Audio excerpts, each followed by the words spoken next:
اون دو پله‌ای که پایین اومدین از اون دو پله به بعد بافت تاریخی شهر زیرزمینی شروع میشه. اصلا چرا همچین شهری رو ساختن؟ شهر نوشاباد بین شهر اصفهان و شهر ری قرار داشته. یکی از راه‌های فرعی راه ابریشم بوده. شهر مهمی محسوب می‌شده. علاوه بر کاروان‌های تجاری بیگانه هم از شهر می‌گذشته. پس مردم شهر ما به یک پناهگاه نیاز داشتن. از اونجا که این منطقه یک منطقه کویری هستش، پس کوهستان یا جنگلی برای پنهان شدن نداشتن. کشاورز و مغنی بودن. خاک منطقه‌شون رو میشناختن. اومدن زیر سطح زمین رو به عنوان پناهگاه کندن. شهری به وسعت 4 کیلومتر مربع که شما الان فقط 450 متر طولی رو فقط می‌بینید. در 3 طبقه ساخته شده.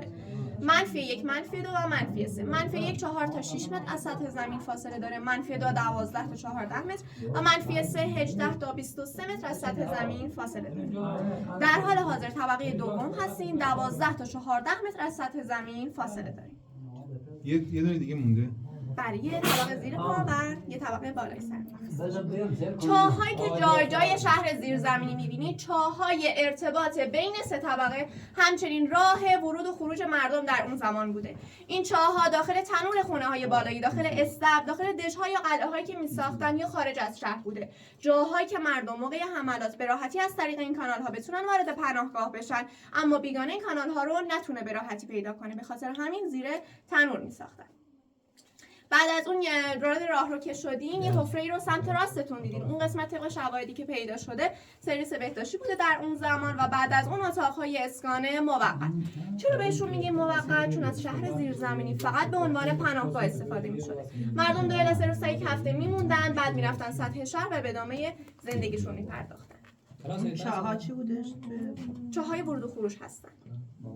مخفی بوده دیگه قطعا. بله زیر تنور می‌ساختن داخل دژهای قلعه‌هایی که بوده. حفره‌ای که توی دیوارها می‌بینید جای چراغ‌های پیسوز هستش. از چراغ‌های پیسوز برای روشنایی داخل شهر استفاده می‌کردن. چربی حیوانات رو حرارت می‌دادن، بهش نمک اضافه می‌کردن که توی این فضا دود نکنه، خفه بشه. صدا تنور پایینیه؟ بالاییه. لطفاً سکوت رو رعایت کنید که همه متوجه بشن. یکی داره میدوه بالا. چرا شهر زیرزمینی اینقدر سقف‌ها کوتاه هستن؟ راهروها اینقدر باریکن؟ آیا این دلیلی بر کوتاه قد بودن مردم اون زمان هستش؟ خیر. 3 تا دلیل داره. کندن شهر زیرزمینی بسیار سخت بوده 1400 سال پیش با اون وسایل ابتدایی. بیرون بردن این حجم از خاک سخت‌تر بوده.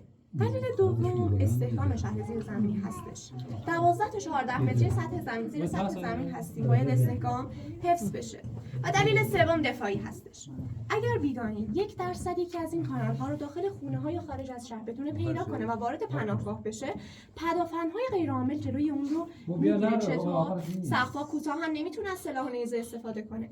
راهروها باریکن، باید به صورت تک به تک و منفرد وارد بشن، نمیتونن هجوم بیارن. هر کسی پشت این دیوار بیسته به کسانی که دارن از راهرو میان تسلط داره. اگر راهروها رو نگاه کنید هیچ کدوم مستقیم ساخته نشدن، همشون شکستگی و انحراف دارن. زمانی که تاریک باشن انتهاشون بنبست دیده میشه، خطای دید ایجاد میشه. بیگانه وارد میشه به یک سری راهروهای برخورد میکنه که بنبست هستن، سکنه ای رو نمیبینه، صدایی هم نمیشنوه، از همون راهی که اومده از همون راه هم فرار میکنه. تمامی اینها پدافندهای غیرعاملی هستن که توی شهر زیرزمینی به کار رفتن. دشمنت رو بترسون اما نکشش.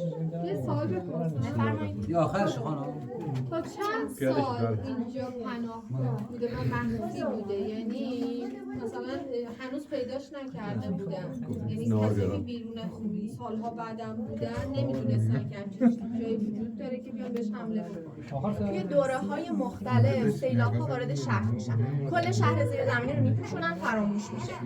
معلوم نیستش این سیلاب‌ها چه زمانی شروع شدن و کی تموم شدن، ولی آخرین سیلابی که میاد 1335 هستش که کل این فضا رو پر میکنه. سال 83 این فضا پیدا میشه و قدمتش از 1400 سال ممکنه بیشتر باشه. تو این 450 متری که رسوب برداری کردن طبق شواهدی که پیدا شده قدمتش برمیگرده به 1400 سال دوره ساسانی و اوایل اسلام.